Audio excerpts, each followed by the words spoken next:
Good evening, everybody, and welcome to the Carver Conservation Commission meeting for Wednesday, March 5th, 2025. This meeting is being cablecast by Area 58 Community Access Media, Channel 15, and will be posted by Area 58 on YouTube as soon as possible.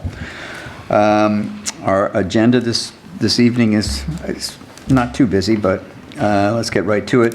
The first under our order of business is a notification letter from Eversource.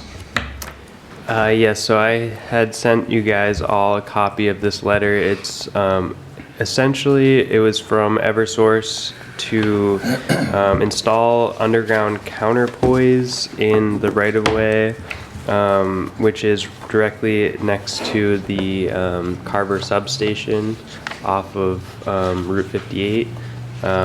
So I'll pass this around to you guys briefly, but you know, it's very minor work. It's trenching inside of the, you know, somewhat within the 100-foot buffer zone, but it's, you know, outside of the 65-foot, and it's in the right-of-way.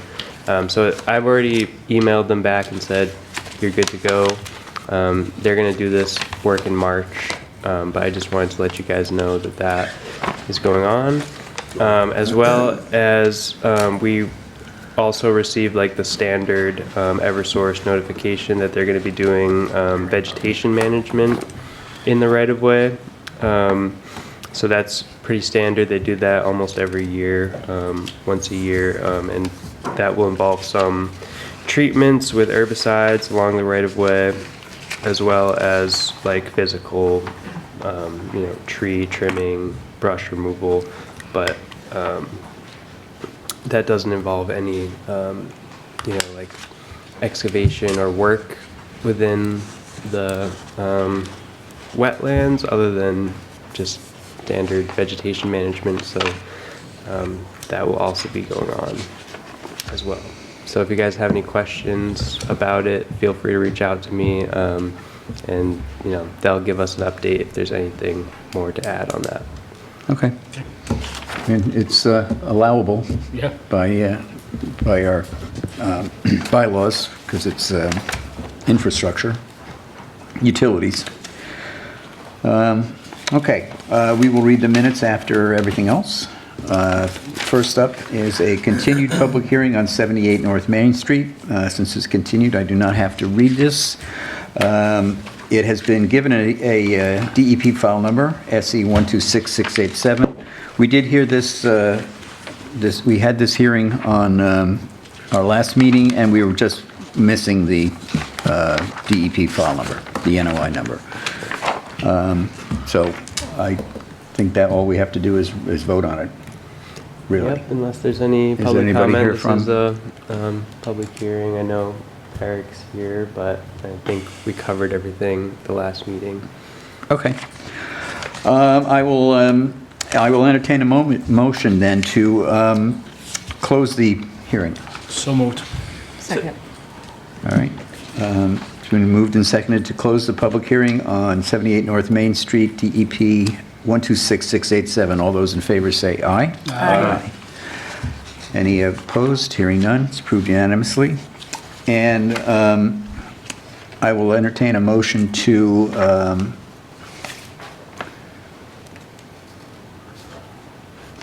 see what we have to do here, to allow the project to move forward. So moved. Second? Second. All right, been moved and seconded to approve the NOI for DEP 126687. All those in favor say aye. Aye. Any opposed? Hearing none, it's approved unanimously. I think there is some portion of it in the 65-foot buffer, so it would do we need a... be appropriate to issue a variance for this as well, yeah. It's all pavement, right? It's, Part of the addition is within 65-foot buffer. Okay. but it's going on the pavement. But it's going on the pavement. The pavement. Right. I'm just saying there is work within the 65-foot buffer. All right, so we need to you have to issue a variance. All right, I'll entertain a motion to issue a variance to allow work within the 65-foot buffer. So moved. Second? Second. moved and seconded to issue the variance on 78 Purchase Street, SC 1266685. All those in favor say aye. Aye. Any opposed? Hearing none. That is now all approved and done. Good to go. All right, all set. Thank you. All right. New public hearings. 0 Mayflower Road. This is a request for a determination of applicability, an RDA. Notice is hereby given in accordance with the Massachusetts Wetlands Protection Act, MGL, Chapter 131, Section 40, and the Carver Wetlands Protection Bylaw, that a public hearing will be held at 7:00 p.m. on Wednesday, March 5th, 2025, in meeting room number 1 at the Carver Town Hall to hear the request for determination of applicability submitted by Save the Pine Barrens, Inc. to determine A, whether the area depicted in the plans is an area subject to jurisdiction of the Wetlands Protection Act. B, whether the boundaries of resource areas depicted on the plans are accurately delineated. C, whether the activities depicted on the plans is subject to the Wetlands Protection Act and its regulations. D, whether the area and/or work depicted on reference plans is subject to the jurisdiction of any municipal wetlands ordinance or bylaw of the town of Carver. This project is located at off Mayflower Road, Carver, Massachusetts, Assessor's Map 122, Lot 2, Lot 4, Lot 18, Lot 10, and Assessor's Map 5, Lot 2. All interested parties are invited to attend. So, Ms. Sheehan, you're the applicant here for this.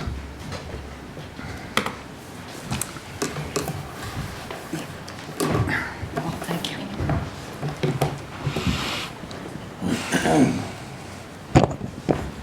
Yes, thank you, Mr. Chair, and the Commission for having us and for this public hearing under the Wetlands Protection Act and the bylaw for a request for determination of applicability. My name is Meg Sheehan. I'm a pro bono lawyer for Save the Pine Barrens, and I have with me Catherine Harrelson, who is an environmental scientist. I will address the issues relating to the law and standing and the agricultural exemption, and Ms. Harrelson will discuss the areas of the Wetlands Protection Act and the resource areas, the buffer zones, and the Water Management Act permit requirements and how that applies to this site. So first of all, I know there has been an issue raised in Fruit to Or's letter about who properly filed this and whether Save the Pine Barrens has standing. The form does have my name on it, but I filed that as the attorney for the organization for Save the Pine Barrens, which is a Massachusetts nonprofit corporation. So just as Mr. Medeiros didn't personally file his response, he filed it on behalf of his corporation. I filed this on behalf of our corporation. And the narrative clearly states that the request for determination of applicability is filed by Save the Pine Barrens, which is a nonprofit Massachusetts corporation whose mission is to protect, preserve, and steward the land and waters of southeastern Massachusetts, including in Carver, and on behalf of our organization and our members who live, work, and reside in the town of Carver. I signed that on behalf of the corporation, not as myself personally. So that argument has no merit. Clearly, this is an appeal or a request by an organization, not an individual. Secondly, as to standing, Fruit to Or relies on the wrong regulation under 310 CMR 10 for filing a request for determination. As we say in footnote 1 of the request, a RDA can be filed by any person. Fruit to Or refers to the definition of person aggrieved, but that only applies to a proceeding in front of the Massachusetts Department of Environmental Protection. This is a proceeding in front of the Conservation Commission, and any person, aggrieved or not, can file an RDA, which is what was done. So when we get to the DEP stage, we will be required to prove the agreement if this is appealed by either party. But specifically in cases involving the Wetlands Protection Act and the Conservation Commission in the town of Carver, Save the Pine Barrens has already been granted legal standing by the Mass Department of Environmental Protection Office of Alternative Dispute Resolution. That was in a ruling by Judge Stolfa on December 9th, 2024, in a case involving SLT Construction's wetlands permit on Spring Street, and in ruling on whether a nonprofit organization has legal standing, courts look at the core public mission of the group and whether it's related to the interests of the law that is at issue. So here, this wetlands protection law is clearly targeted at protecting resource areas and the interests such as water supply, groundwater, and the other issues and aspects of Save the Pine Barrens mission, which is to protect, as I mentioned, and steward the land and water resources, including the Pine Barrens ecosystem and the region's sole source aquifer. That was the ruling in that case, so we clearly have standing. So that is a non-issue. And before I proceed to the issues regarding the agricultural exemption, I will state at the outset that we do agree with Fruit d'Or. On page 4, they state that because there are still some issues regarding the study of the aquifer, that the earth removal permit should be issued first. They say on page 4 that the scope, details, and conditions of the project are still being discussed with the Earth Removal Committee, and they state that the impacts and information regarding the water supply and water table are the subject of that discussion with the ERC, which meets next week to issue the earth removal permit or not, or require more information. So we think the Conservation Commission and our group and the public should have the benefit of that study, whatever that information is, to determine the hydrology of the site, which is, of course, one of the 3 ways that you identify resource areas: vegetation, hydric soils, and hydrology. So we would not be opposed to continuing this hearing until after the earth removal makes its decision or meets next week. But since we are here, I think that it does make sense to address the agricultural exemption, which I'm happy to do if it's okay with the chair. I would say that it's your choice as long as you don't do it twice. So Fruit d'Or and the commission, previously ruled, as you know, the reason we're here, the commission previously ruled that the project was exempt from the Wetlands Protection Act as an agricultural project. Our reading of the law and the precedent in this town is that it is not exempt. And this is a 2-part project.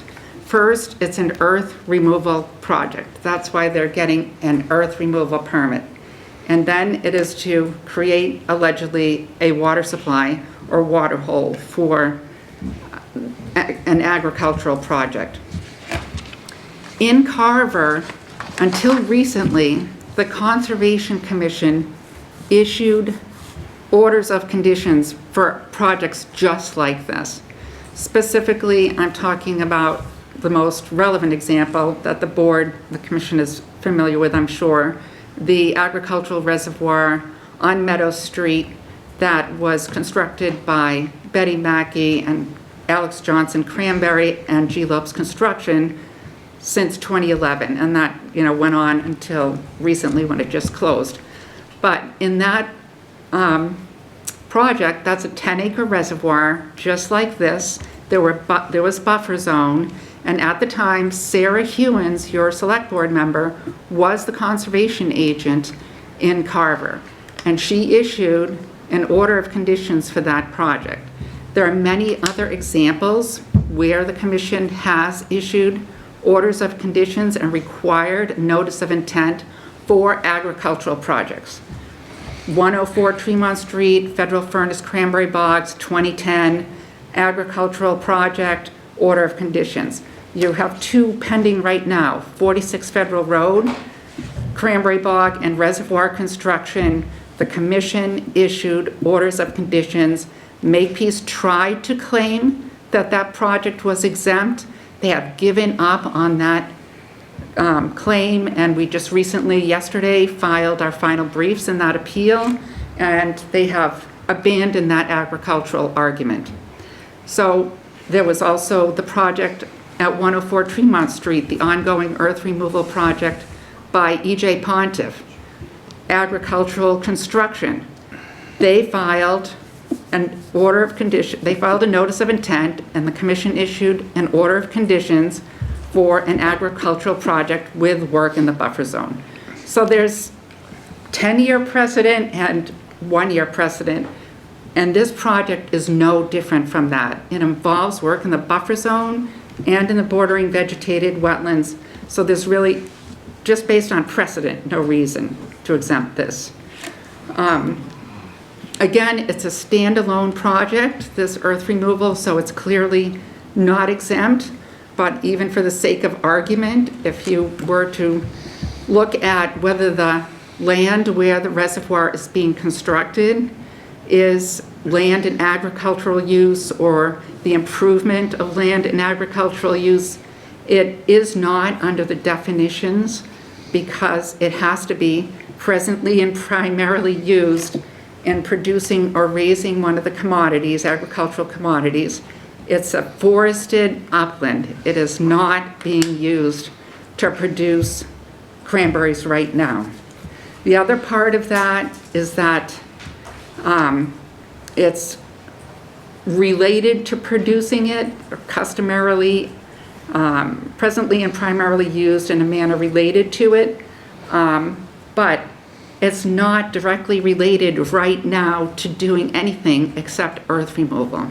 So maybe in the future, once that is established, that will be a project that is an agricultural project and being used and directly related to, etc.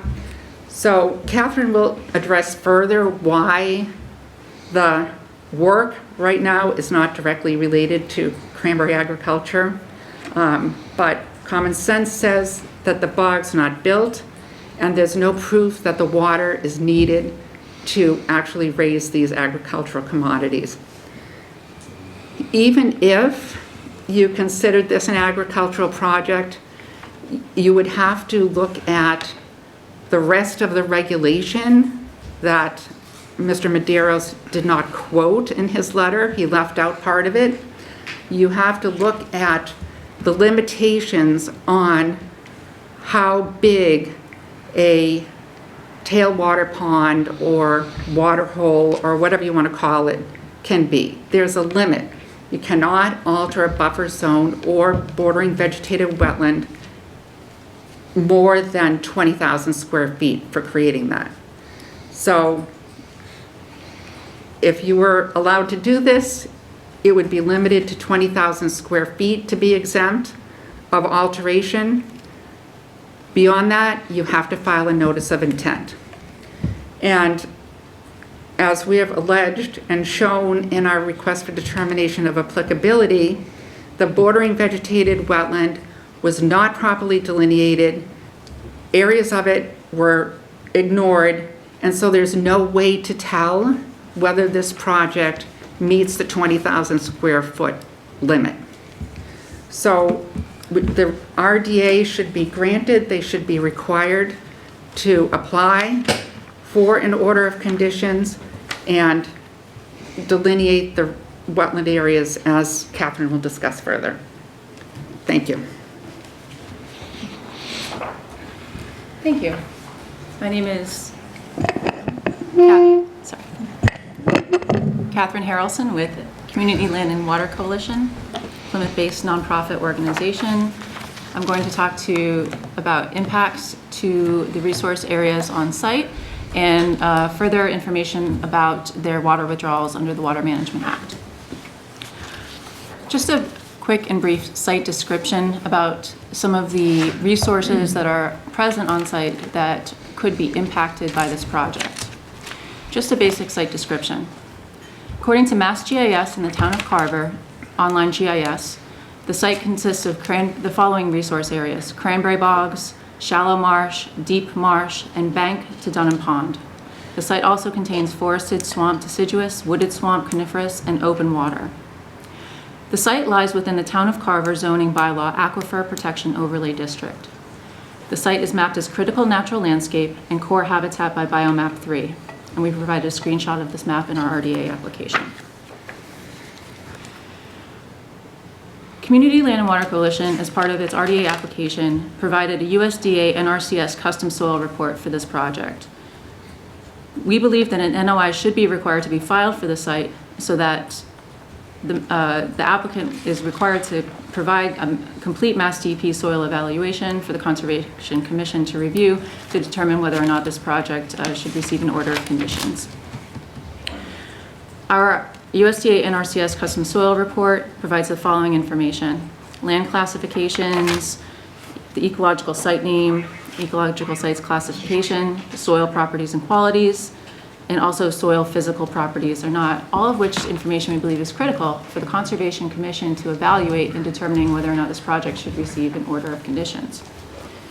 In reviewing the soil report from the USDA, it's very much apparent that there are hydric soils on site. These are mapped in the former wetlands bogs to the southeast of the property. These bogs contain the following soils: 60A Swansea coarse sand and 55A Freetown coarse sand, which are hydric soils. Again, these are located in the former wetlands bogs to the southeast of the proposed project. The following areas subject to protection under the Wetlands Protection Act are present on site: bordering vegetated wetlands and bank. The subject of our RDA is the bordering vegetated wetlands. We assert in our RDA that no wetlands flags are provided for bogs 20, 21, 22, and 23, the bogs that I just mentioned, which contain the hydric soils. The Beals and Thomas wetland delineation is incomplete because it does not specify whether the top of the bog or the BVW boundary were utilized as the baseline for delineation for those bogs, which, as Ms. Sheehan just stated, would tell the Conservation Commission how much buffer zone is present on the project and how much buffer zone is impacted by this proposed project. Again, we assert that the southeasterly bog, cranberry bogs, are farmed BVW and have associated 65-foot and 100-foot buffer zones. We believe, therefore, a notice of intent filing is required on this grounds alone. The project also has potential to impact public water supply, private water supply, groundwater, prevention of pollution, flood control, storm damage prevention, protection of fisheries and wildlife habitat. The applicant asserts correctly that there are no Zone 2 wellhead protection areas on site. However, there are known private water supplies within proximity to this site. We believe that the Conservation Commission should evaluate this under the NOI process for potential impacts to private water supply.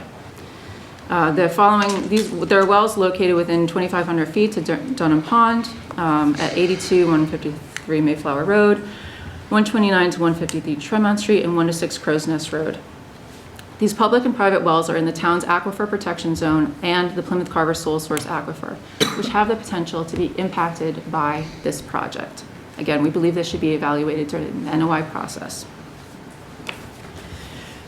The following and final statements I'm going to make in regards to this project go into support our claim that the activity work is not exempt from the Wetlands Protection Act or the bylaw as normal improvement of land and agricultural use.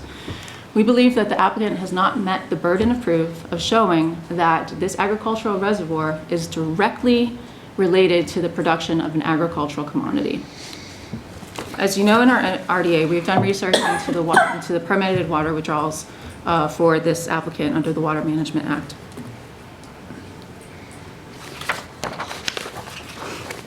As stated in our RDA, the applicant has 9 existing Water Management Act water sources on this property alone. We believe that the burden of proof is on the applicant to show that this water is necessary for the direct production of an agricultural commodity. The applicant did not provide the following information to show this. The volume of additional water they need to irrigate the 36.6 acres of bogs 20, 21, and 22, and 23 on the site, which they claim will be irrigated by this project. They did not identify their 9 existing Water Management Act sources of water, which includes water directly pumped from Dunham Pond and NHESP priority habitat. They did not identify the total volume of water currently used by Fruit to Ore for the cranberry production at the site. And they did not provide a description to the Conservation Commission of why the current and available 9 permitted water sources on the site are inadequate to raise and produce cranberries on site. Therefore, we assert that the applicant has not met the burden of proof that this pond is directly related to the production of agricultural commodities.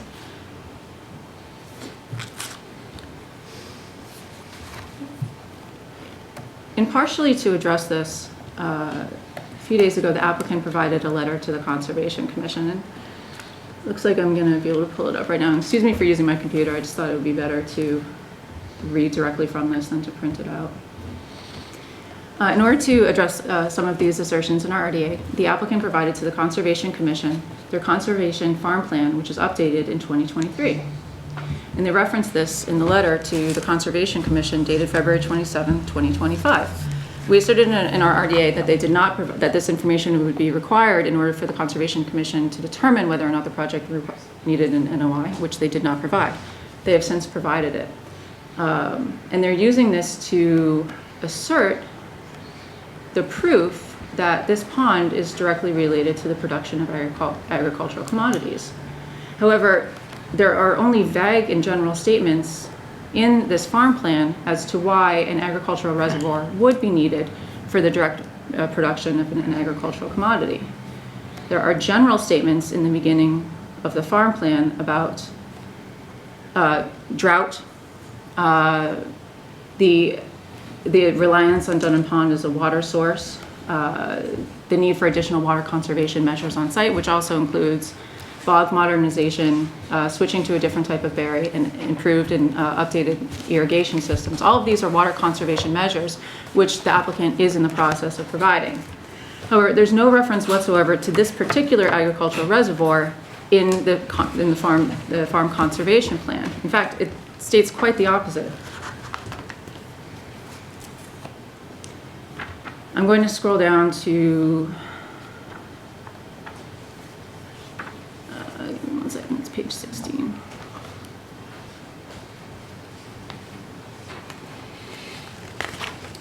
Yep, okay. On page 16, the applicant lays out several scenarios for bog modernization, future irrigation of the crops, and ways to basically obtain the water that's necessary for the growing of cranberries on this site. They say alternatives to consider for build-out scenarios. Scenario A, build-out scenario with renovation of old bogs and new irrigation pond. They provide a map of this. A, build-out scenario for application of conservation credits. Owner's preference. This figure in no way shows this particular agricultural reservoir. It doesn't reference this reservoir whatsoever. In fact, it shows a modernization and squaring off of the bogs 20, 21, 22, and 23 in the location of this current application. And then it shows an additional, much smaller agricultural reservoir to the north of that and much closer to Dunham Pond. Again, that's the owner's preference for their farm conservation plan as of 2023. Furthermore, there are statements regarding irrigation, the amount of water that's necessary for these bogs and irrigation practices.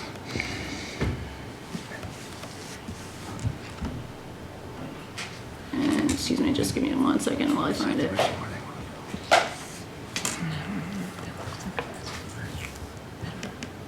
Sorry, I don't have this reference right here. I think it's right after this one. Okay. Page 22, practice 449, irrigation water management in cranberries. They do say that the water supply for the existing 112 acres is barely adequate. However, they go on to say that what they need for the the irrigation of the existing 112 acres of bogs on this property is an additional 5 to 7 acre irrigation tailwater recovery pond at a depth of 20 feet, would provide for an additional 100 to 150 acre feet of water storage, and coincidental bog renovation will reduce water withdrawal on old bogs. So this is their farm conservation plan, stating that they need an additional 5 to 7 acre irrigation tailwater recovery pond at a depth of 20 feet in order to provide the water on the site for their existing cranberry bogs. So therefore, I assert that the applicant has not met the burden of proof to prove that this particular pond that they're presenting in front of you, which is over 10 acres, is directly related to the production of agricultural commodities on the site. Thank you.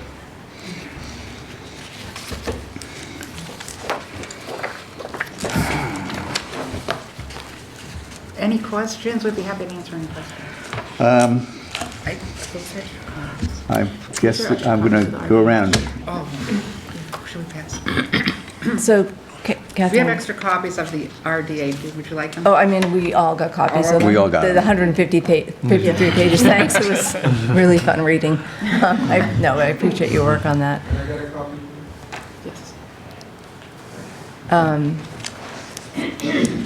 So one question I have for Catherine is, I know people who live on Dunham Pond, so like, one question I have is when, and I agree, like, we need to understand more about the hydrology, so people who live on Dunham Pond would rather not have their pond drained for purposes of agriculture.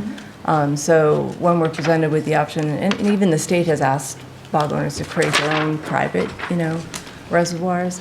Can you speak at all to like the impact of that? Like, does that, not drawing from Dunham Pond, does that, and digging a new reservoir, can you speak to me about the pros and cons of that? Or is there really like no net difference in terms of how it's affecting the aquifer? Sure, yeah, I can speak to that as well.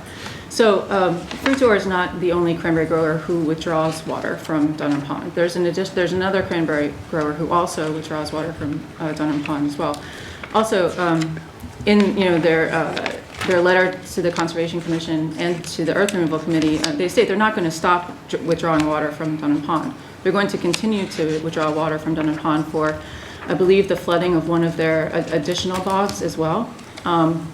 Furthermore, there's no sort of information or proof about how much they're going to reduce their water withdrawals from Dunham Pond as a result of this agricultural pond.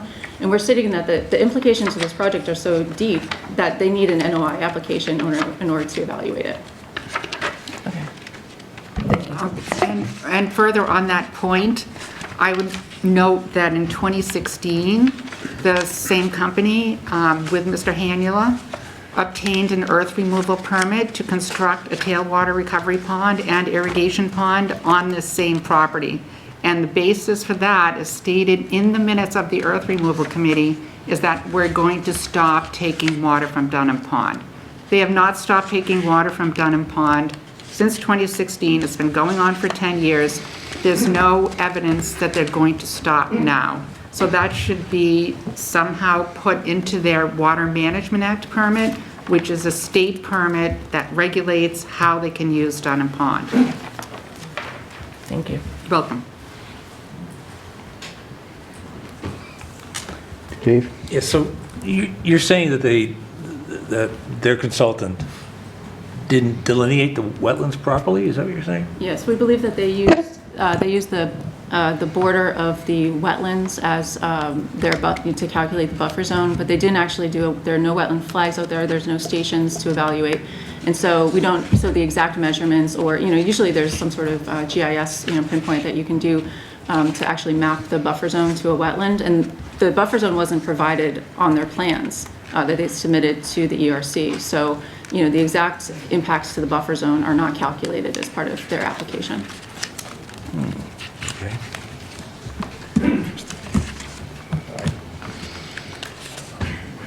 I would just say real quickly that the plans that you guys submitted with the RDA application, which is from the applicant, was given to the Earth Removal Committee and us when we reviewed this project originally. The plan is by Beals and Thomas, Inc. That plan does show the buffer zones on there, and I think you're right. They're based off of like a survey location of the edge of the bog. I think when we've reviewed ANRADs and wetland delineations, that's pretty common that they don't actually go around the edge of the entire bog and actually flag the bog. They usually locate the edge using, survey techniques, and they've provided pretty thorough plans of that. So the 65 and the 100-foot buffer are shown on those plans, but they don't give the square footage. So I just have to say that. Right, and we also state that they didn't provide the Mass DEP, BVW field delineation data sheets and soil logs to establish that. Right.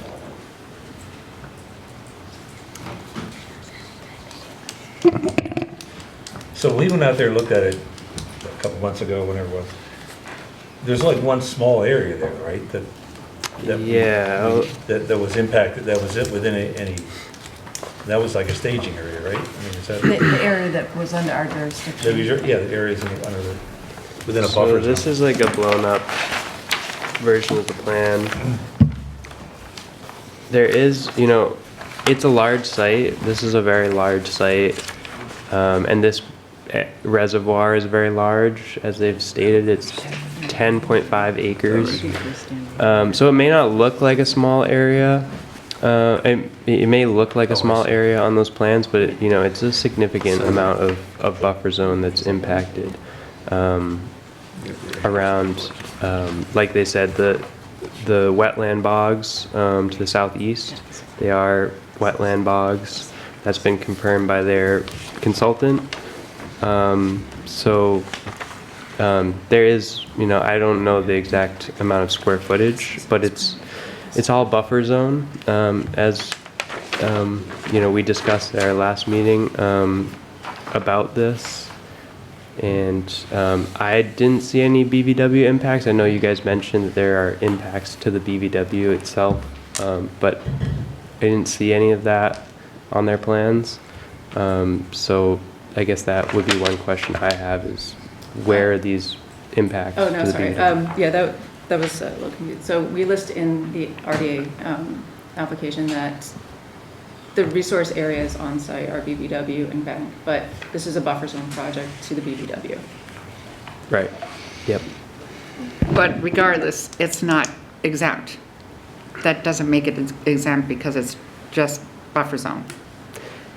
Yeah, I mean, you guys definitely make some good points. You've all probably seen a lot of these projects, even more than I have. I haven't been in Carver for a very long time.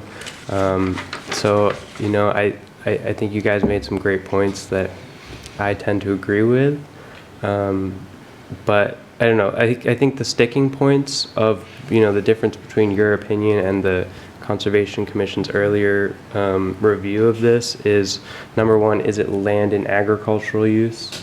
And number two, is that the activity that's proposed in the buffer zone exceeding the requirements of improvement for land and agricultural use?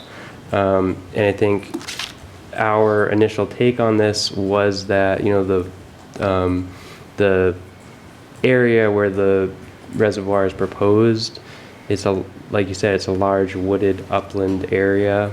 It's a big hill right now, and they've been drawing sand from that area for the bogs in the past. It's pretty clear from just marks in the land that that's been a sand pit. And if you look at the regulations under the definition of land and agricultural use, like you said, it says presently and primarily used in a manner related to and customarily and necessarily used in producing or raising such commodities, including but not limited to access roads, livestock crossings, windbreaks, hedgerows, field edges, bee yards, and sand pits, landings, forest products, fences, water management projects such as reservoirs, farm ponds, irrigation systems, field ditches, canals, dikes, etc. So I think our original take on it is, this is a sand pit. Parts of this project are, have been used historically as a sand source for these. It's a very large area where these bogs are, they need to pull sand for these bogs from the site. So that's an allowable use under the, normal improvement. So that's kind of where, my advice to the commission is coming from when it comes to, this is, buffer zone project. A lot of the project is outside of the buffer zone. There is definitely a significant portion of buffer zone impacts proposed. But I didn't see anywhere in the regulations where you guys mentioned the 20,000 square foot limit on a buffer zone project. There is a limit to create 10,000 square feet of alteration if you're proposing a new reservoir, but that's only if there's direct impact to a BVW. Correct. And I'd just like to point out that even though a small portion of the site might be a sand pit, I don't really know where that is. That prior earth removal that I talked about was not just for using sand as a burrow pit for the cranberry bogs on site. That was a massive commercial sand and gravel mining operation to sell sand for commercial activity. So that doesn't qualify as a sand pit under the regulations. So that's our view. And just as kind of an analogy, and it kind of relates to the claim that because this is Chapter 61A, as they self-describe it as agricultural, that it's agriculture. These projects, I liken this to putting a flower pot on your front doorstep and saying your entire property is in agriculture, therefore you don't have to pay any taxes. Or your whole property is agriculture because you want to do sand and gravel mining and get an exemption from the Conservation Commission and from the Earth Removal Committee. The land has to be presently and primarily being used now. It is not being used now. It's going to be used for some number of years, up to 5 years, for an independent commercial activity. And when you look at how to fill out a notice of intent and how to pay your fees, DEP looks at, and this is in the fee provisions of the regulations, they ask you how many activities are you doing? How many activities are regulated? Everything's not lumped into one. That's how this has been flying under the radar recently. They just say, oh, it's all agriculture. We're going to do sand and gravel mining for 12 years or so. And what they should be doing is saying, first it's site preparation, which is a category. They should be saying it's sand and gravel mining, which is a category. Oh yes, and in the future, we will use this for agriculture. So even the DEP regulations require you to identify the separate activities that you are doing. So to try to say that they're using this as a sand pit or they're currently using it to support agriculture, it's not being used to support agriculture. It's an upland forested area. That's like saying, my back 40 with my trees on it is in agriculture because I have a flower pot on my doorstep. It's not. Makes no common sense. I see it a little differently. I mean, it's a massive property, right? Mm-hmm. And it's got, over hundreds of acres of cranberry bogs on this property. So this is not a residential property where, someone's trying to say, oh, we're doing agriculture. They're clearly doing agriculture on this property. And like one of the, like it says in the regulations, one of the, areas that is considered a, adjacent use for agricultural is the sand pit, like I read before. And then when it comes to normal improvement, one of the activities that's allowed in the regulations is, creating a new reservoir. So again, that's where I'm coming from. And like I said, the commission and yourself have probably seen a lot more of these large agricultural projects than I have in my short time in Carver. There's a lot of this going on in Carver where it's not going on elsewhere. So I'd be interested to hear from the commission about how they see this. And I think you made some good points, especially about the need for more water on this site when there is, existing, these bogs have been around for a long, long time, and it doesn't seem like they've had issues with that. So yeah, I don't know. I think this is why we're here, to have this discussion, and this is an opportunity for us to review it again. So I will say that in our first public meeting, we did call out that it was unfortunate that this reservoir had to be where there was a huge hill of sand. And, I think Mr. Medeiros said that they were going to sell the sand. You might use a lot of it, but you weren't going to sell it. So that's not really a secret. I mean, so that, to me, I defer to Savory, really, like this. It's true, they're going to be mining sand for quite a while before they get that reservoir. So like, what is the order of process? Is it just something that, does it have to go through Earth Removal Committee first?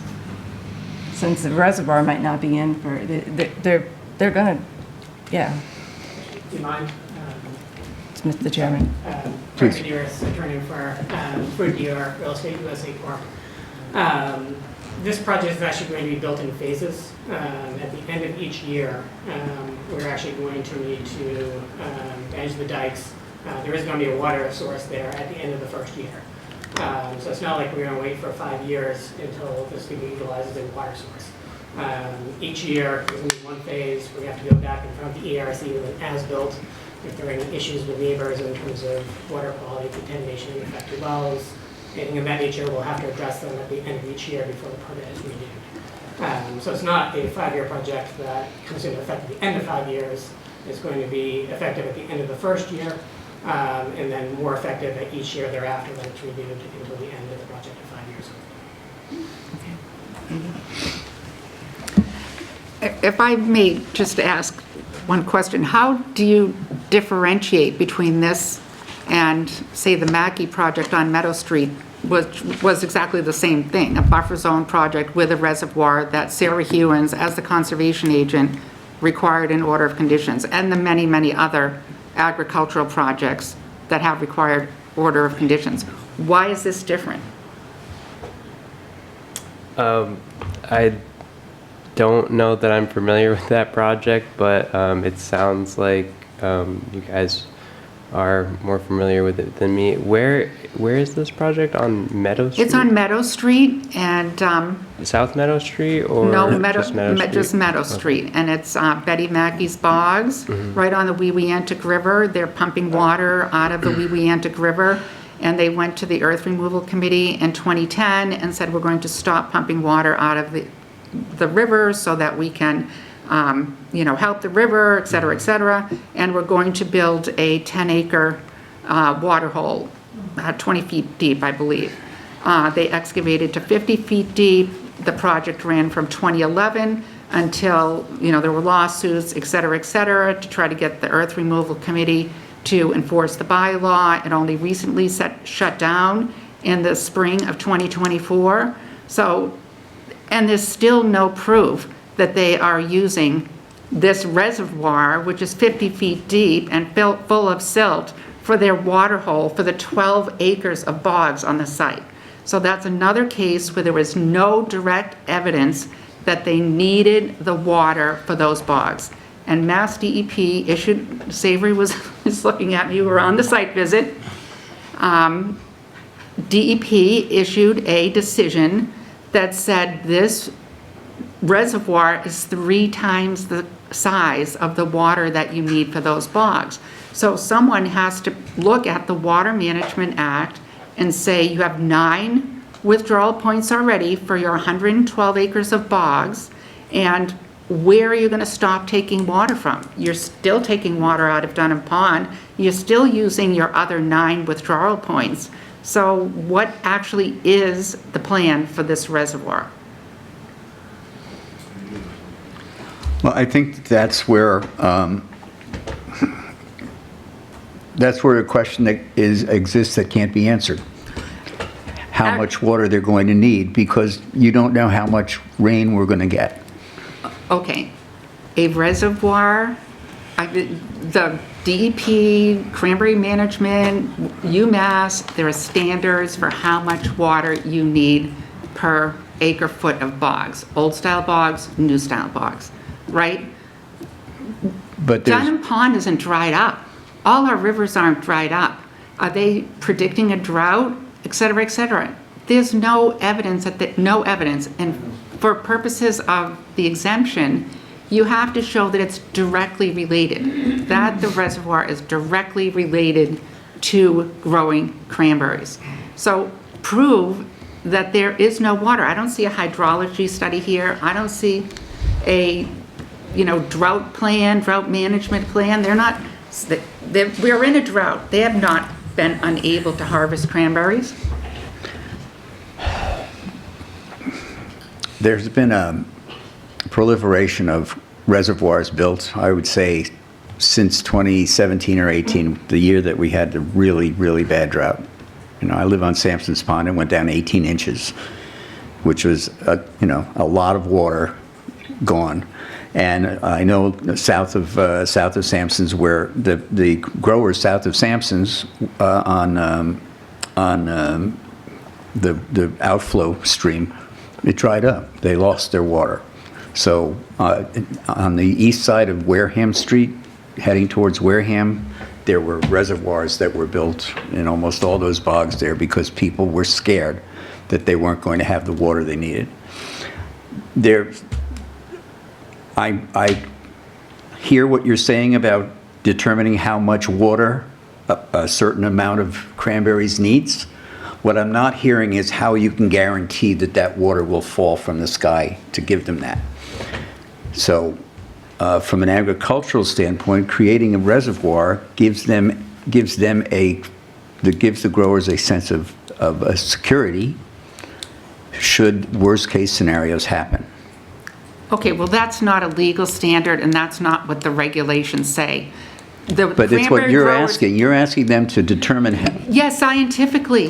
They have a whole cranberry UMass station.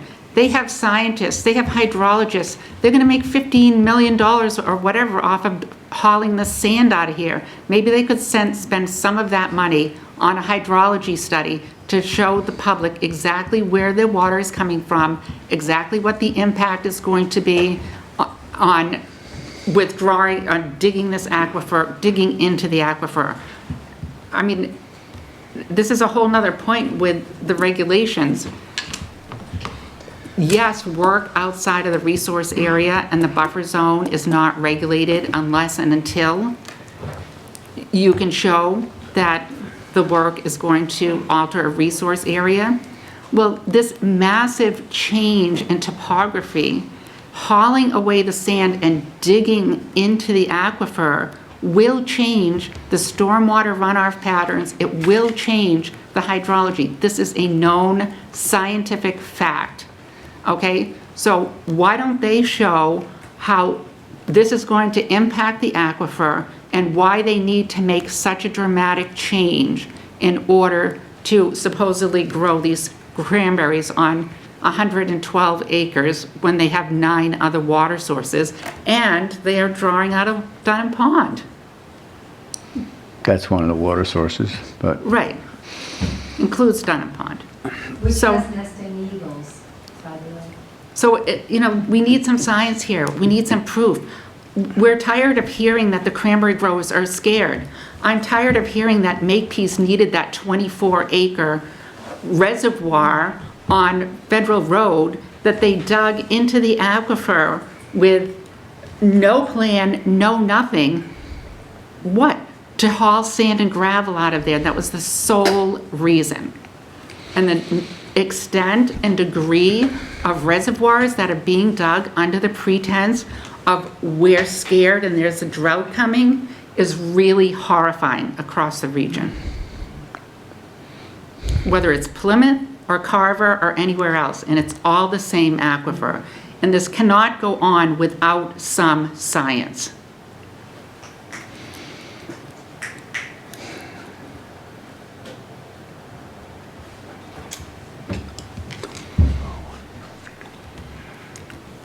At a minimum, there should be a hydrology study. If they say that they're going to be doing that for the Earth Removal Committee, let's see what it says, and let's see whether it's sufficient. Let's see whether it answers all of the public's questions. And then we can determine whether taking down that hill is going to alter the resource areas, even though it's outside of the buffer zone, the work, and outside of the resource area. And that's exactly what's happening on Federal Road, where the order of conditions was issued for a reservoir. Why did you issue an order of conditions for a reservoir on Federal Road to Makepeace, but you're not going to issue one to Fruit to Ore?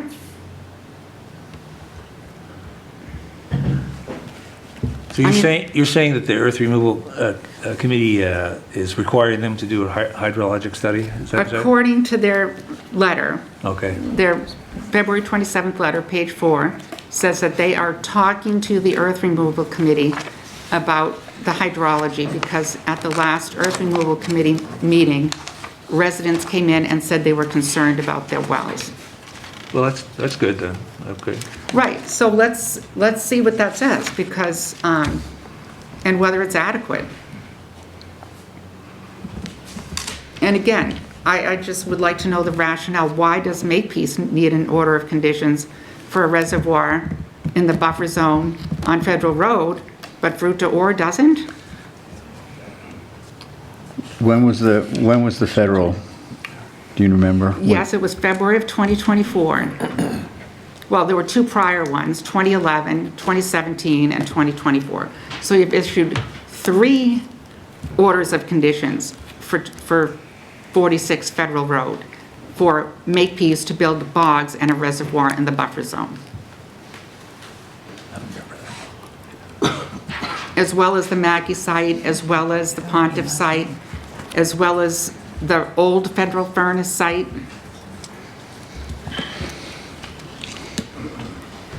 Did we go to Federal Road in February? Sorry, what was that? So I'm trying to remember us going to Federal Road in February for. I was not here in February of last year. Oh. I don't think I was here. Yeah, I don't think you were. That's why I can't remember. You had something you wanted to say? Is it- I just wanted to see if everybody needed education on how cranberry is grown. I assume they're all in Carver, so everybody's kind of seen how beautiful the bogs are going Dixie. So we do need water for flooding. Right. We do need water for frost protection. And we do need water for Can- river flow. I'm sorry. You're interrupted. I'm sorry, I just, usually we have to sign in and. Yes. Yes. And Yep. say your name. Yeah. and everything. All right, do you have any further questions for us? Again, we can talk about cranberry production all night. The bottom line is the project needs an NOI, just like every other buffer zone cranberry project in Carver. Thank you. Thank you.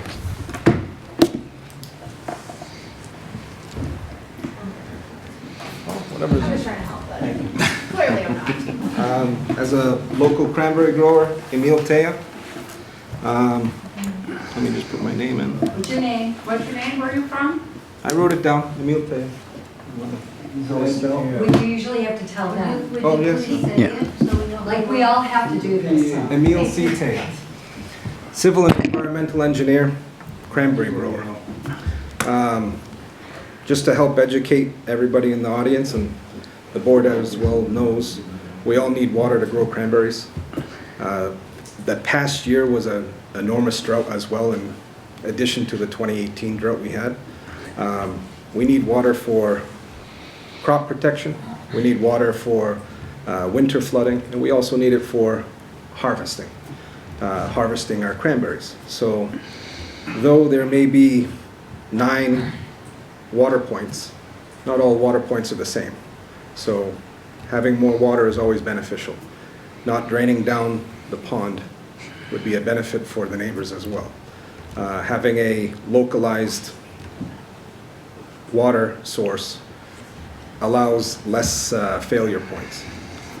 I don't believe we can control Mother Nature. We can't tell it to rain. We can't tell it not to be hot. Last summer, we didn't have enough rain. And I'm not a geologist, nor am I a weatherman. So I don't believe anybody here can predict if it's going to snow tomorrow. So having a water hole will protect farmers in the future and help out the environment. Hopefully that helps from a local farmer as well. Thank you. Thank you. So are you related to this project at all, or just At this current independent? time, no. As a farmer, they're all related. Thank you. Catherine?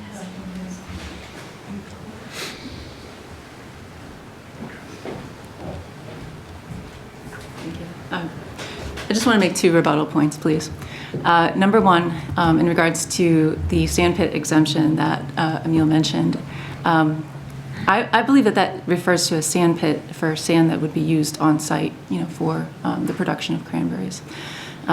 This application involves the removal of 650,000 cubic yards of sand, only 60,000 of which are going to be used on site. An additional 590,000 cubic yards of sand are going to be excavated and brought off-site for commercial sale, which has been stated by the applicant. And then furthermore, in regards to the water use, we're not arguing that the site needs water or that the cranberries need water in order to be produced, or that the applicant, is making changes to, that will address, cranberry water usage in the future. What we're arguing is the size of the project and the 10.5 acres of the project, that they're not backing that up with proof that they need that for the production of their cranberries. The latest proof that we have is their farm conservation plan from 2023, which states that they need a 5 to 7 acre pond for the production of their cranberries in the future. Thank you.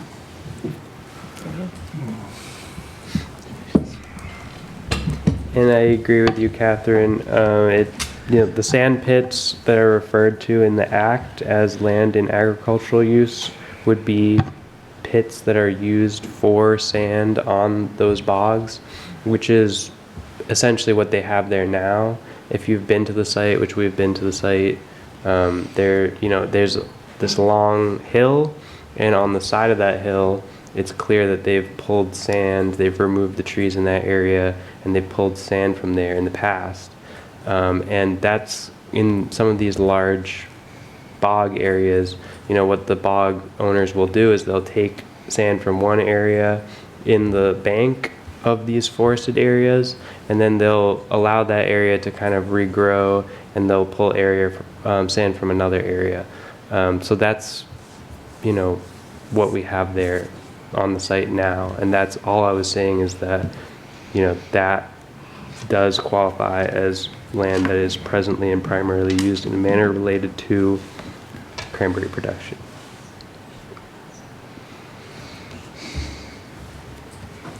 All right, so the earth removal committee is next week? Yes? Do you mind? No? Sign in, please, if you haven't. Craig Medeiros, again, I'm the attorney for Freak Dior Real Estate USA Corp. I will try to keep it brief. I believe one of the main points that we're trying to make here is whether or not this water is really required, which is something that both the applicant is looking for and is required by the regulations. What we do have is an independent report from the USDA as part of our farm conservation plan prepared in 2023. In that report, it does specifically state that the water supply for the existing 112 acres is barely adequate. It does recommend the construction of 5 to 7 acres for a new irrigation reservoir, as well as a tailwater recovery resource of 7.5 acres, which is slightly larger than what they recommended for the actual agricultural reservoir itself. A couple of points to that is since 2023, we have had a historic dry spell, so the need for water has become greater than originally anticipated as part of this report. The second part of this is this report assumes that we are already utilizing those 9 water withdrawal points, and that even with those, our water supply is inadequate. As part of our application, we are proposing to reduce reliance upon Dunham Pond. If you reduce reliance on Dunham Pond, it would actually coincidentally make our agricultural reservoir have to become bigger because we would lose that as a water source. So again, does it mean this calculation, is our pond greater than what was recommended in this report? Yes, it is, but again, there has been a drought since such time, and we're going to reduce reliance on Dunham Pond, which is a mapped national heritage area.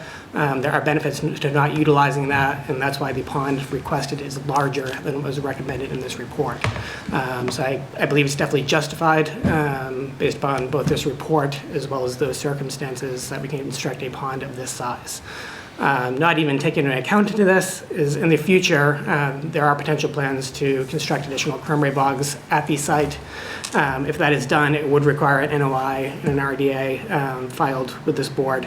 And those bogs would require an additional water source as well, which again is not part of this report. So a 5 to 7 acre pond at 20 feet would not adequately protect the future interests of this farm at the site. In regards to other applications, I would obviously have to look at those. I believe in a number of other applications, additional cranberry bog is being created. If additional cranberry bog is being created, it is not subject to the exemptions set forth in the DEP regulations. It would require permitting. With respect to agricultural reservoirs, I'm not positive, but I believe the Makepeace Reservoir actually did involve 10,000 square feet of alteration in a bordering vegetated wetland, which would, again, subject to regulation. In our particular case, we have no work actually in the bordering vegetated wetland. We have work in a buffer zone, which keeps us exempt from the regulations that are afforded us as an agricultural reservoir. Again, I'm not positive about the previous applications, but if they do involve actual work in the BVW, they may require permitting with this board. So I believe that may be a differentiation to those prior permits. Thank you. Mr. Medeiros, I have one question for you. So I thought when you first came before us that you said you were going to stop use of Dunham Pond entirely. I think that's what it said in our paper, and now you're saying reduce, and then it makes me wonder, like, well, what does that actually mean in terms of regulation? Sure. I guess based upon the water flow, it is going to be reduced. It's not going to be eliminated. I didn't have this USDA plan at the time. Like I said, the goal is to reduce the usage of Dunham Pond as much as possible. I mean, ideally, if we had enough water in all of our reservoirs, could we reduce it to 0? Possibly, but it's not something that, based upon these calculations, that can be guaranteed. But it would definitely limit the usage of Dunham Pond, which is important, particularly as it's used by another cranberry grower, so it does have a number of adverse effects along the abutters. Okay, thank you. Thanks. How many other growers are pulling off of Dunham Pond? I believe there's one other bog that one pulls other. directly. Other bogs indirectly affect the water supply there, but there is one other bog that directly pulls out of it.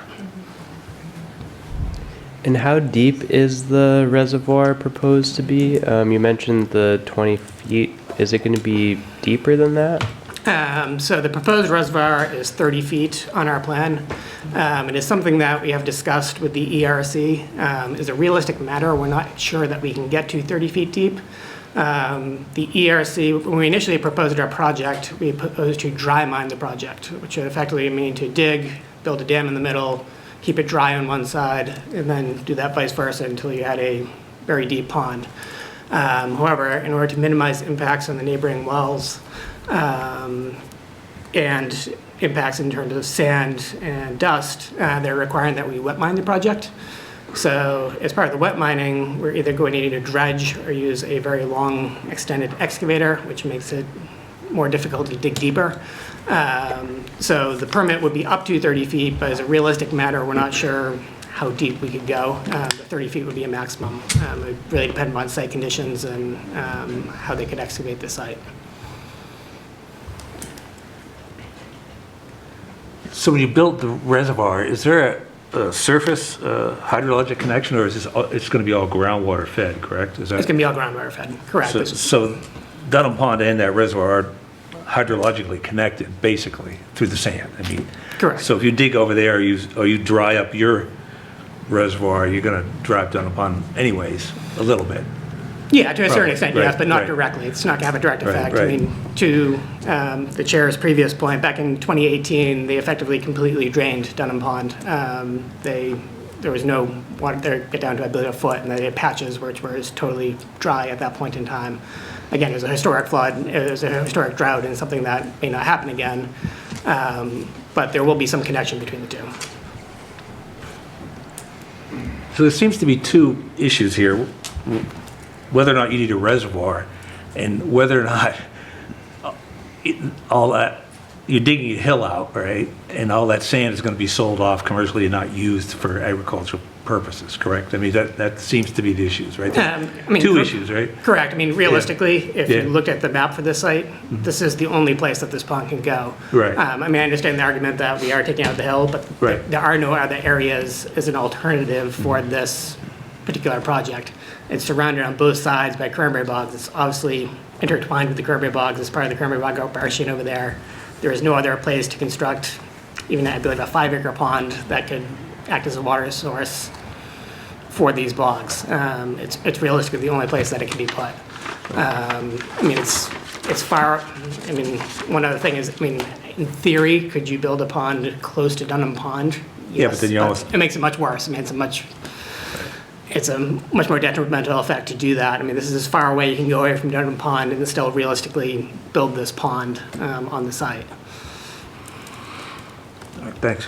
So, I mean, I think for all of us on the commission, the larger issue is we're seeing a lot of reservoirs being dug.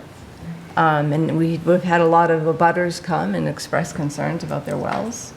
And I think, unless I'm incorrect, and you might know more, and Catherine would know more about this, so you're digging down and you're also getting sand when you dig down, so that's happening. And I hope no one's doing that just to get sand, because we have a single source aquifer. So technically speaking, no matter where you're putting in a reservoir, it's impacting technically people's wells. And I just think it's something we need to think about.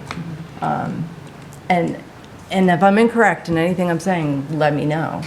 I mean, do you disagree with that? I feel like what's happening near my house with Pontus, they're also going to be putting a new reservoir, probably has direct impact on my own well. I live right near there. My well is shallow. So is that an incorrect assumption scientifically? No, and I mean, as part of the ERC application process, that's one thing that's actually delayed our project. We just recently installed 3 monitoring wells to determine the groundwater level. One thing which we're discussing with the ERC is either posting a surety or a well bond, so that if there are effects to neighboring wells, that surety or bond would then cover those homeowners. In this particular case, we do not have that many nearby homeowners at the site. The closest house is 850 feet away. Majority of the houses are 1,200 to 2,000 feet away. So again, it's not a very, as opposed to some other projects, it's not that close to neighboring wells. There is some distance there. We are working with neighbors to come up with some sort of solution if there are ramifications to their wells, to compensate them for that or assist them with that. So the monitoring wells you're putting in, they're just for water level, right? Not water quality, right? Correct. Right.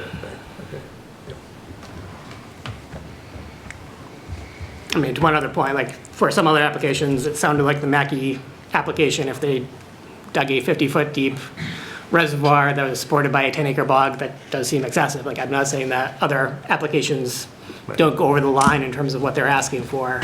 But like I said, in our particular case, we do have a USDA study. There's an independent party who confirms our need for a water supply at this site. All right, well, I think that the data that the Earth Removal Committee is going to require, and those hearings are going to determine a lot of what we need to do moving forward. Yes, Ms. Sheehan? Yes, I just would like to clarify, if I could clarify 2 points. First, Mr. Medeiros indicated that he believes that the Makepeace project did not involve that involved work in the bordering vegetated wetland. Actually, the 2024 permit was for a reservoir only in the buffer zone. So there's really no difference between this project and that project. That was 2024. And it's still the subject, as I said, of an administrative appeal at DEP. That was 46 Federal, right? 46 Federal Road. Buffer zone only. 3 orders of conditions were issued by this commission for that, for a reservoir, as well as cranberry bogs. But there is a reservoir there. But, as well as cranberry bogs? As well as cranberry bogs in the buffer zone. But it's an earth removal project. It's been earth removal since 2011 and still going on, and there's no bogs there. But technically, it was issued for an earth removal cranberry bog project in the buffer zone only. And it included a reservoir in the buffer zone to Okay. the cranberry bogs on the site.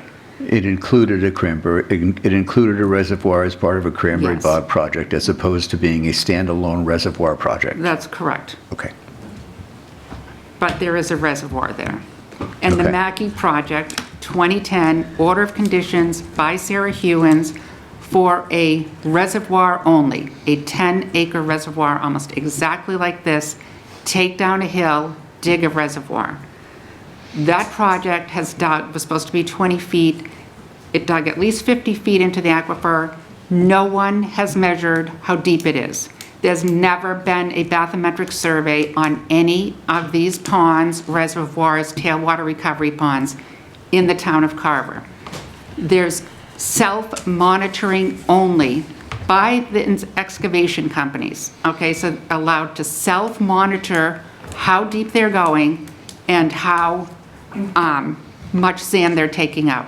Even though the Earth Removal Committee bylaw requires an independent expert, there's never been an independent audit. So I think it's a legitimate concern to say, on one hand, he's saying 20 feet reservoir, 30 feet reservoir. No one will ever know how deep they actually dig this reservoir. And yes, it is hydraulically connected, and putting in 3 monitoring wells to determine the groundwater levels today does nothing to determine the future changes in groundwater flow direction, changes in the base flow of the rivers and the pond around there. This all changes the hydrology. It's been shown in report after report after report.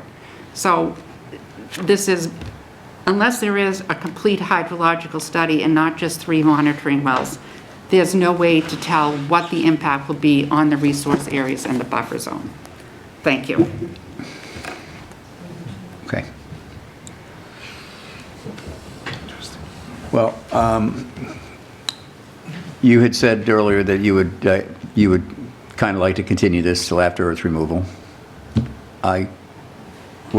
You said you would agree to it. Yes, we would not oppose continuing Okay. it. I'm not saying that the Earth Removal Committee, is going to have all the information that's needed.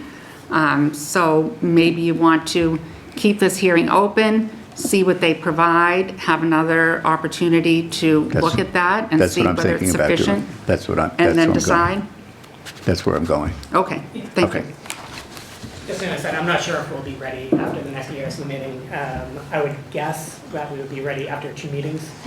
If you want to schedule approximately 2 meetings out, I think there'll be a decision either way by the end of the second meeting of the ERC from now.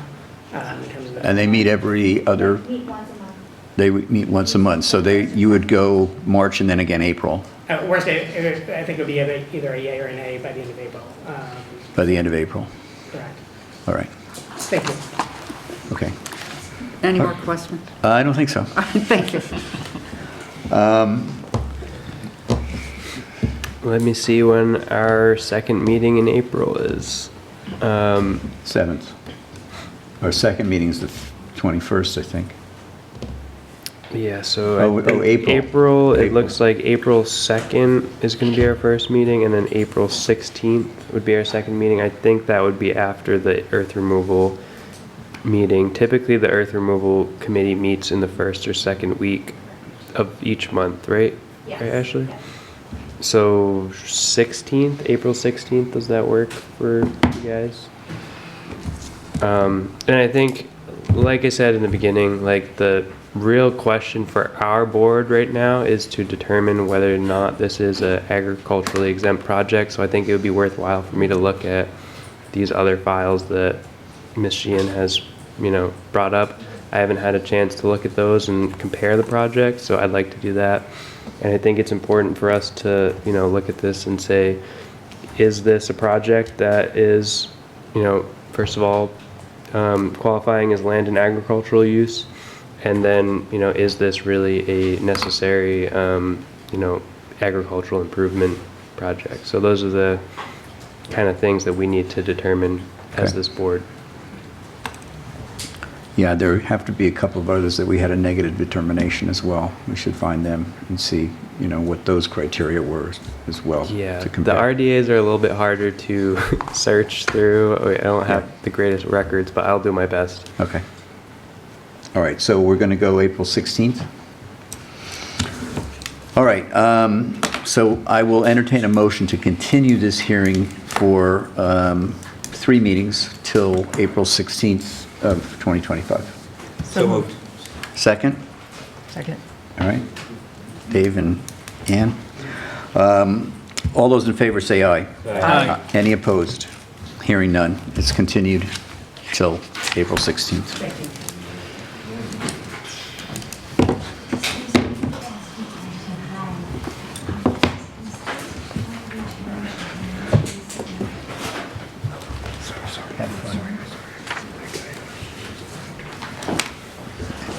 Have fun on the 16th. I'll be in Munich. Okay, good. All right. What's next? Where do we go? Okay. Next up, 18 Indian Street. DEP file 126650 requested for an amended order of conditions.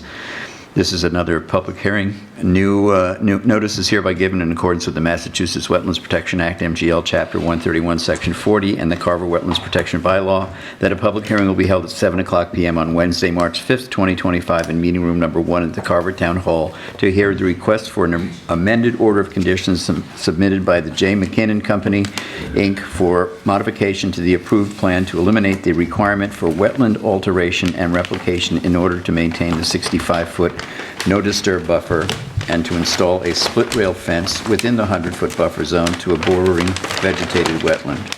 This project is located at 18 Indian Street, Carver, map 3093, lot 1-3. All interested parties are invited to attend.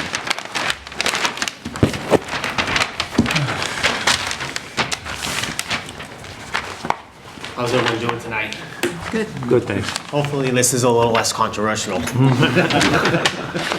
We'll see. Yeah, you never know. We got another hour out there, that's right. I'm Matthew Sears. I live at 18 Indian Street now. I'm the current owner. I found out later this evening that neither Jeff or anybody from his company is going to represent him, or the wetland scientists. I guess they got pulled into something else. So I'll do my best, but I think it's pretty straightforward, is my understanding.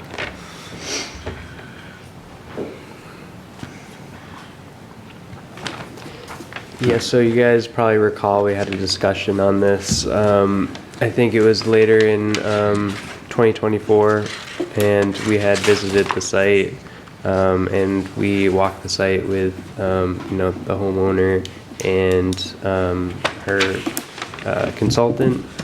And essentially the project is all completed at this time. It was a project to construct the single-family dwelling. As part of the project, they had permitted the project in order to keep the house out of the 65-foot buffer. They had proposed wetland replication in the rear of the property, and disturbance, essentially filling of the wetland closer to the property to move the buffer zones.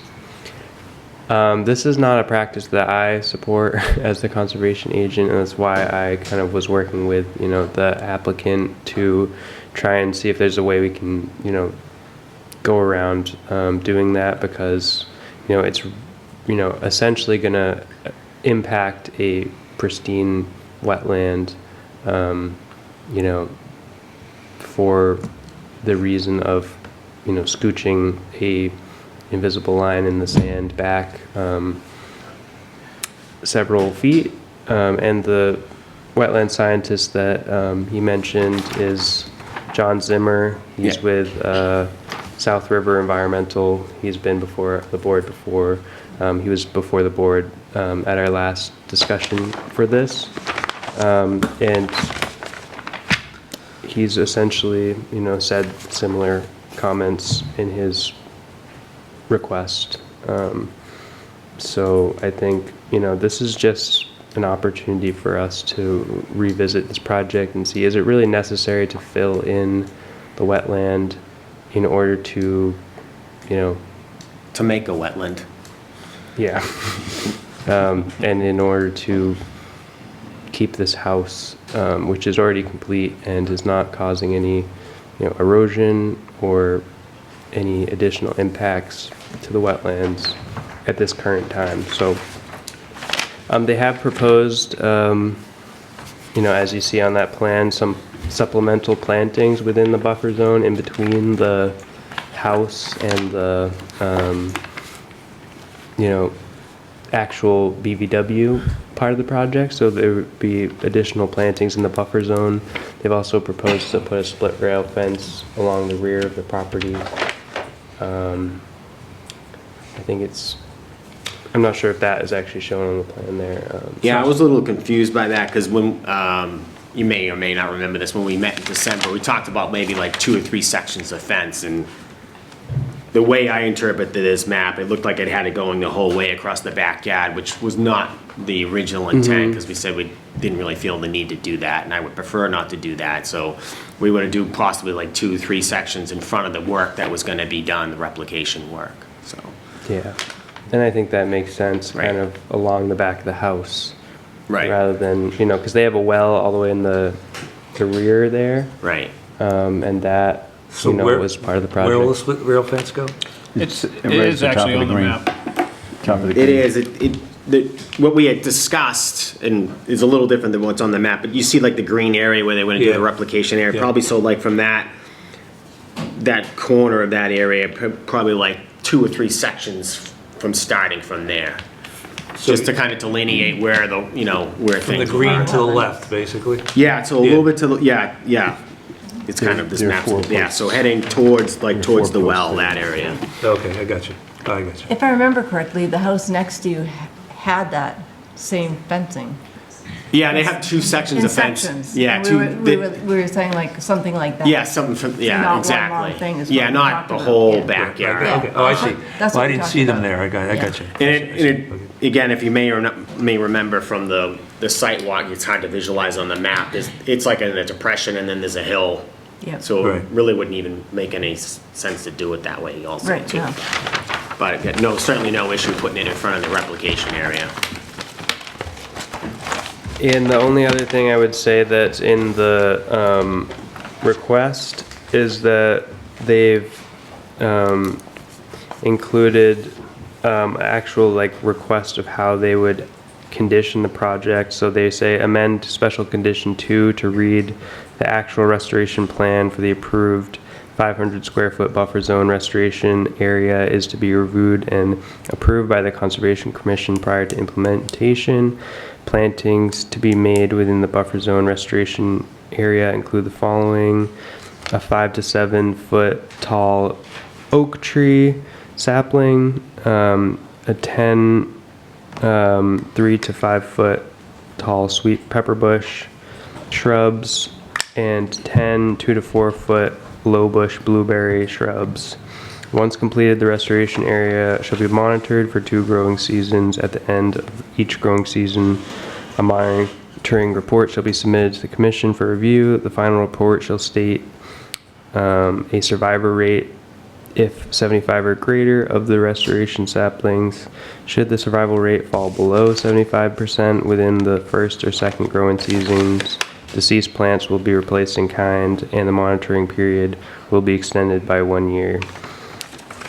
And amend special condition number 4 to state a minimum of 2 conservation plaques will be installed on the post and rail fence in addition to the previously required 4 conservation plaques. So if you look at the plan, there are black markers along the edge of the tree line, existing tree line, and that's where originally there was proposed to be conservation markers. So this would, add 2 more plaques on the fence itself. And keep the existing ones that are on the plan. Yes. Okay. All right. Any questions? Anybody? No questions. As I've stated the last time we talked about this, I don't like the idea of these reclamation projects like this. And I agree with Emil, you're gonna be tearing up perfectly good wetlands to create another wetland somewhere else. That But won't it's be, that also- won't be as good. I'm sorry? And it will never be as good. It'll never be as good. Right. But again, I'm torn between the fact that you want to respect the previous board's decision that issued the permit in the first place. So it's kind of torn. I'm torn between that and, but I'm coming down on the side of just let it be as it is. Just for the fact that I hate to see wetlands being torn up for no reason. I always go back to precedent. I know. And, Again, this is 500 square feet. The next guy's going to come in and want to do 1,000. And, I don't like creating gray areas. how many outstanding, Well, let's Of just these not out do there. replication anymore then, that's it. Well, That's No what worries. I yeah, we think. had talked about that, Yeah. but not for this year. well, and that goes back to the question I just asked, how many of these out there are there? That I know there's one on Bates Pond there. Bates Pond was the one that I was thinking of. Are there any There others? aren't that many, but,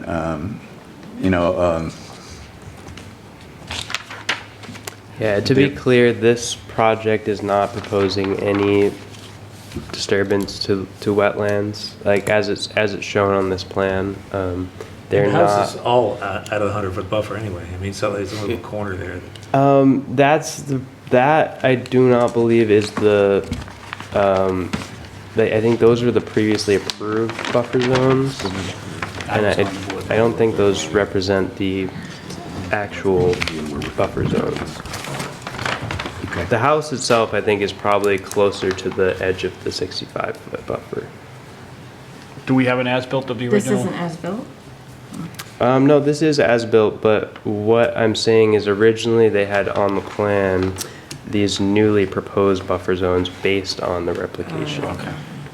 I don't want to go crazy down the rabbit hole, but I think what happened originally is, I wasn't the initial owner. I came in, the foundation was already there. The people that had the original agreement, I think they were gonna put in a pool. And that might be why things were kind of going in a different direction than where they are now, because obviously there's no pool there or anything like that, so. In fact, they didn't really, everything's grown back. I mean, you can't even really tell that there's any work that was done along that edge at all. So are these buffer zones that are marked on this, are they in relation to the restoration area, or is this previous to? That's a new buffer zone. You can see it gets narrower. Right. So this is taking this into consideration. So This if you is look at the 65 feet scale, right here. That 1 certainly inch is equals not- 20 feet on this map. So if you mark out 20 feet, there's approximately 65 feet between the edge of the wetland and the house itself. And that's how it sits now. So these buffer zones are not accurate, the They're ones not shown accurate. on this plan now. So how much does that put the house into the, again, we're heading down the rabbit hole, but. It's definitely within the 100-foot. I think the majority of the house is within the 100-foot. It's out of the 65, if you measure it from the blue line there. Yep. Yeah.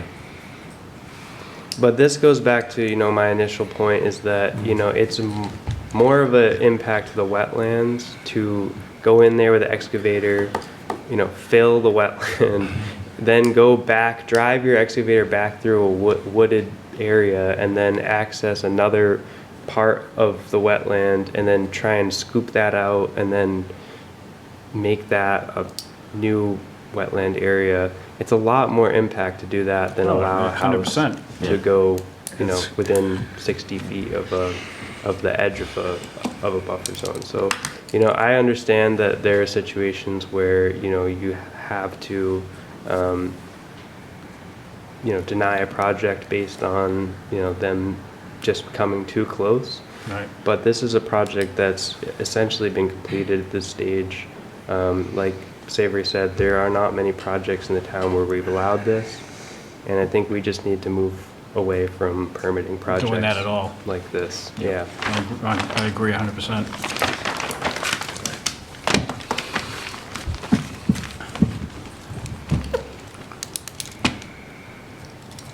I would change the wording on that. It proposed 65-foot wetland buffer. I would get rid of the 65 feet because it's no longer 65 feet. I would do something like proposed no-touch zone buffer. Are you saying on the plan or on the plaques? On the plan. Yeah, I totally agree. I think the Yeah, it can't say plan 65 foot if it kind of isn't. is not really representing what we're looking at here,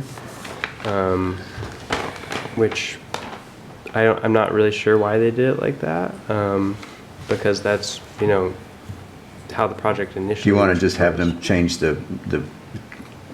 keep the I'd buffer be fine zone with that. at 65 feet? If you guys want to either just approve it subject to them submitting a revised plan that shows the actual buffer zones, that's fine. Okay, Or so you we'll make them put this 65 foot right up Where to it the edge of the house. Where the Yeah, actual okay. 65 foot is. That would Alright. be great. Okay, If it's in his living room. yeah. So we can approve it based on. Put the sign on the revised plan? TV.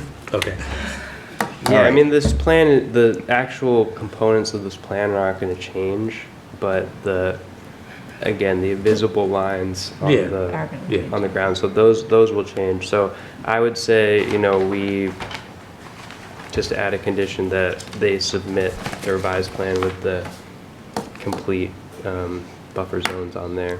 Okay. And that's, And marked accordingly.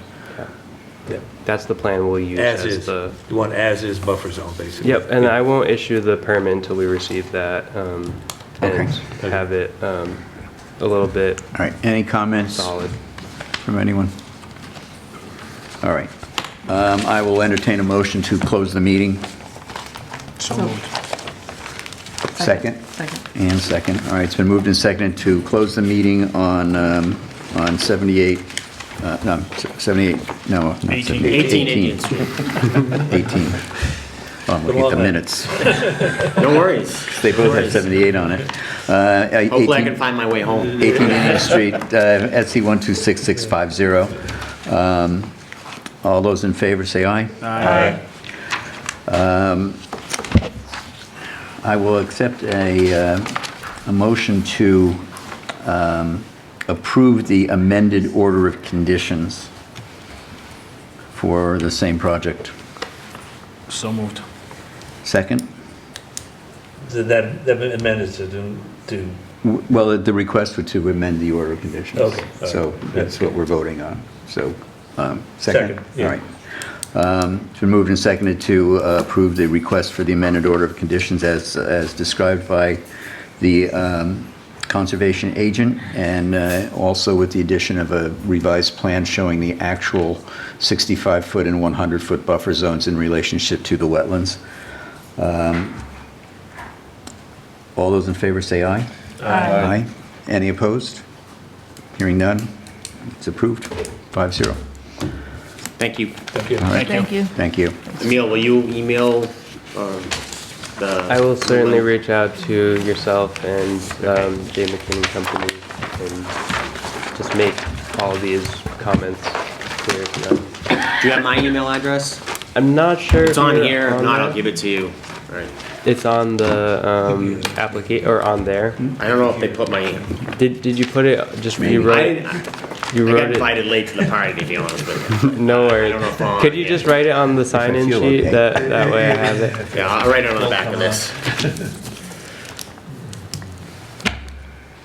All right, next and last is the minutes from February 19th. Has everyone had a chance to look at them? Yes.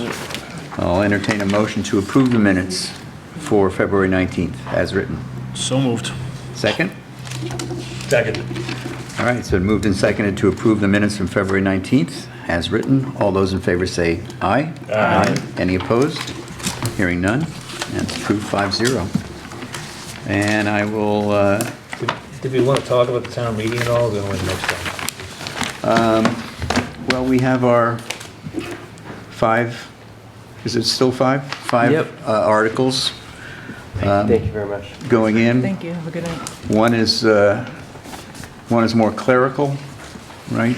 We're putting in language that was taken out regarding the MGL agricultural exemption language that disappeared. We have the one about making a cranberry bog, whether it is upland or wetland, and being subject to our buffer zones regardless of its origin. And also the definition of a cranberry bog being placed into the list of definitions. What else we have? And then the other one is about adding, updating the fine. Oh, the fines. In the Right. bylaw.